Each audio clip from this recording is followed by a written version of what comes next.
Une fois, Jérémy Benta m'a dit « La question n'est pas « peuvent-ils raisonner ?» ni « peuvent-ils parler ?» mais « peuvent-ils souffrir ?» Cette citation, qui n'est qu'une modeste note de bas de page d'un ouvrage, devint pourtant l'une des plus connues dans la littérature animaliste.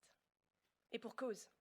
Elle questionne la sensibilité des animaux au siècle des Lumières, interroge sur la conscience animale et remet en cause la grande chaîne de l'être à l'heure des prémices sur les considérations des intérêts des animaux. Mesdames et messieurs du jury, aujourd'hui, nous avons comme accusé Monsieur la cruauté. En plus d'inciter les hommes à nier et à minimiser la souffrance animale, il les fait grandir sous les opinions de ses prédécesseurs. Des prédécesseurs affirmant que les animaux ne sont qu'un mécanisme avancé, qu'une machine sans sentiment ni connaissance, répondant à de simples instincts et dont la conscience de soi n'existe pas. C'est comme ça que Monsieur la cruauté fait naître des humains immoraux, sans éthique, sans conscience, sans considération pour la souffrance des animaux. Ne sois pas fier de toi, Monsieur la cruauté. C'est à cause de toi si l'exploitation animale est devenue légitime et si la souffrance animale perdure. C'est à cause de toi si la plupart des hommes se voilent la face, s'ils continuent de penser que l'animal a une sensibilité moindre face à celle des êtres humains, une capacité de réflexion minime et un langage limité. Et ainsi, ils évolueront sans jamais remettre en question les facultés dont disposent les animaux. Ils continueront de les exploiter sans jamais ressentir de l'empathie. Ils continueront d'entraîner les souffrances animales sans jamais penser à l'intensité des douleurs qu'ils subissent en silence. C'est à cause de toi si les hommes n'utilisent plus leur capacité d'altruisme, de bienveillance et de douceur. J'accuse Monsieur la cruauté d'avoir tué le bonheur. Il a laissé les anciens dicter la marche à suivre, des souffrances à approuver ou à abolir.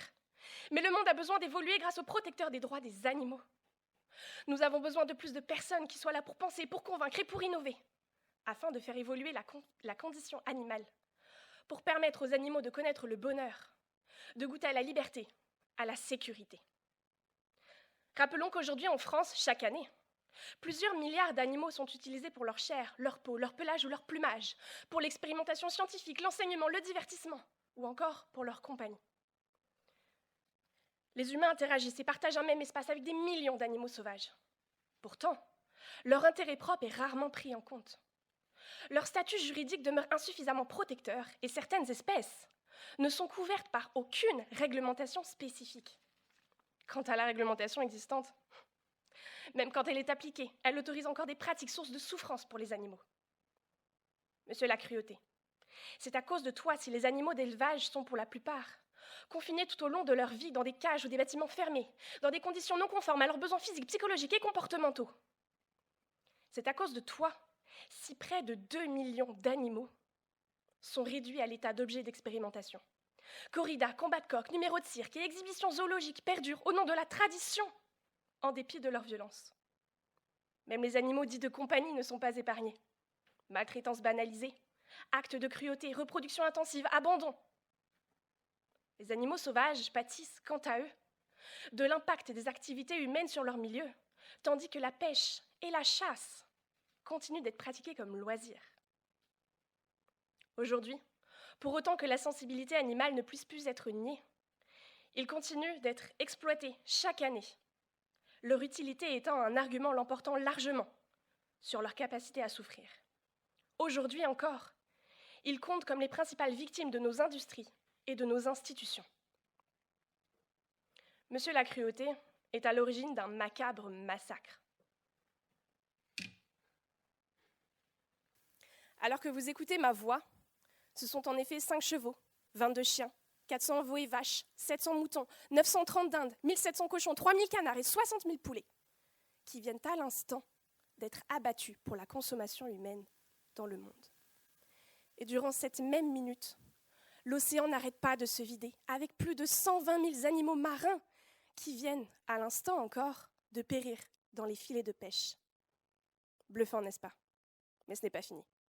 Dans le monde, ce sont 1300 milliards d'animaux qui sont exploités et tués pour la consommation humaine, ce qui signifie que 3,8 milliards d'animaux sont tués chaque jour.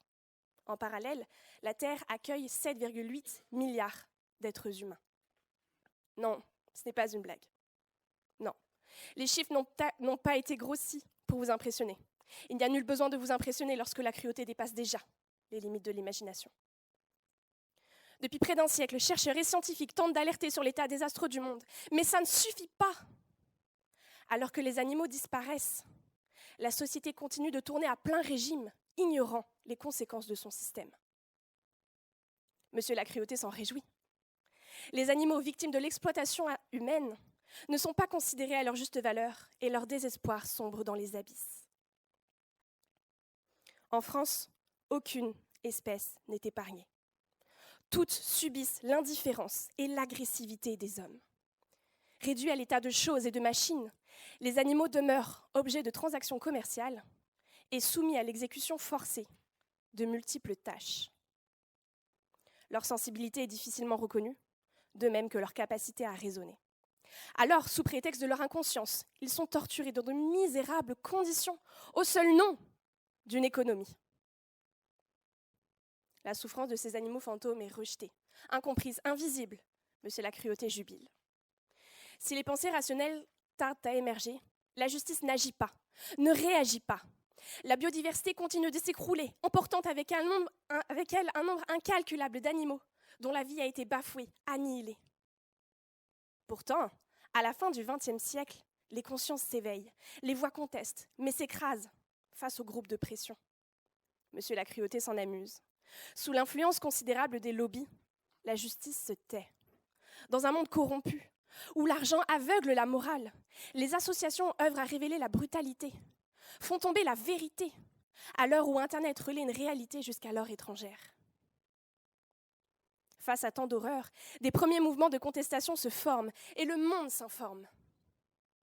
Bientôt, une majorité naît et la société tend à réaliser le rôle fondamental et prédéfini des créatures dans les écosystèmes. Malgré l'indignation des êtres humains, la justice se cache et la violence perdure. Aujourd'hui, la cause animale a toute sa place en politique et le gouvernement ne peut plus ignorer la souffrance qui perdure en dépit des contestations. Mais monsieur la cruauté continue de tenter d'influencer les décisions politiques. À l'heure où les écosystèmes disparaissent, emportant avec eux les espèces pourtant indispensables à l'équilibre environnemental, il devient plus qu'urgent de modifier en tant qu'humains les rapports avec les autres animaux et toute la biodiversité dans son ensemble pour espérer rattraper les erreurs du passé et guérir le monde de la maladie dévastatrice qu'il traverse. Le combat ne vient pas de commencer, mais il vient de prendre de l'importance pour la majorité. Jour après jour, les consciences s'éveillent et le mal des animaux sort de l'ombre. Mais monsieur la cruauté se moque bien des petites avancées, des hommes croyant avoir déjà fait beaucoup pour les animaux ces dernières années. En 2015, le Code civil a reconnu la sensibilité des animaux. Et grâce à mon chien Delgado, la France a reconnu le statut d'être unique et irremplaçable pour les animaux de compagnie. La loi du 30 novembre 2021 a également durci la réglementation en matière de bien-être animal pour certaines espèces. Si ces avancées sont bénéfiques, elles importent finalement peu pour monsieur la cruauté, car elles ne sont rien face à la violence subie par les animaux en silence chaque jour dans le monde. Réduits au silence, les animaux trouveront un jour leur place parmi les hommes, j'en suis certaine.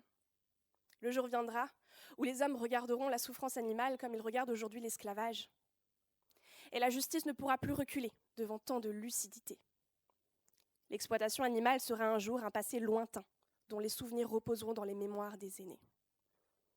Les supplices des animaux souffrants résonnent dans les têtes, mais le jour viendra où leurs cris ne seront qu'oublis, où leurs plaintes seront entendues, et où leur arracher la vie sera un crime contre l'animalité.